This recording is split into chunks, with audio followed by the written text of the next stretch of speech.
हमारे घर में कोई घटना होती है तो हम सबसे पहले किसको पकड़ेंगे? सबसे पहले तो चौकीदार को पकड़ेंगे ना, कि तुम कहां थे, क्यों ये घटना हो गई तुम्हारे रहते हुए, किस लिए तुमको रखा था। लेकिन यहां नहीं ऐसा हो रहा है।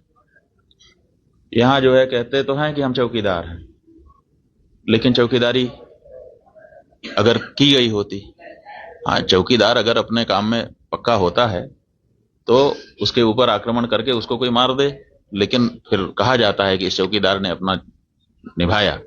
यहां तो कुछ पता ही नहीं है, कोई लड़ा ही नहीं उनसे, किसी ने उनको रोकने की कोशिश ही कहीं नहीं की।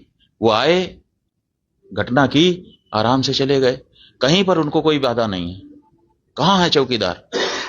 और चौकीदार के बारे में चर्चा ही नहीं हो रही है। अब कह रहे हैं हम उनको सबक सिखा देंगे, हम ये कर देंगे, हम वो कर देंगे। पाकिस्तान की धरती से आए थे। अरे भाई, पाकिस्तान की धरती से आए थे, इतनी जल्दी कैसे पता चल गया आपको? और अगर इतनी जल्दी आपको पता चल जाता है तो घटना के पहले क्यों नहीं पता चल गया? और दूसरी बात यह है कि अगर पाकिस्तान से आए तो पाकिस्तान के खिलाफ अच्छी तगड़ी कार्रवाई करिए। आप कह रहे हैं कि हम सिंधु नदी का जल रोक देंगे। आपके पास जल को रोकने या उसको डाइवर्ट करके अपने ही यहाँ अपने ही देश में रख लेने का कोई उपाय ही नहीं है।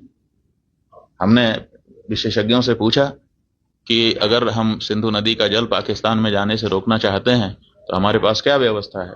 उन्होंने कहा हमारे पास कोई व्यवस्था नहीं है।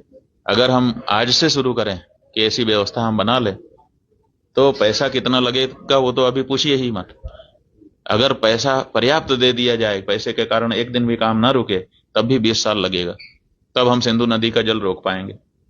तो ऐसी परिस्थिति में हम ये कह दे रहे हैं कि हम सिंधु नदी का जल रोक लेंगे। और टेलीविजन के एंकर हमने सुना, वो कह रहे थे बूंद बूंद के लिए तरसेगा पाकिस्तान, एक गिलास शुद्ध पानी नहीं मिल पाएगा, खेती नष्ट हो जाएगी, बिजली नष्ट हो जाएगी, ये हो जाएगा, वो हो जाएगा। गजब बता रहे थे, ऐसा लग रहा था कि जैसे प्यास तो लग ही गई पाकिस्तान को अब।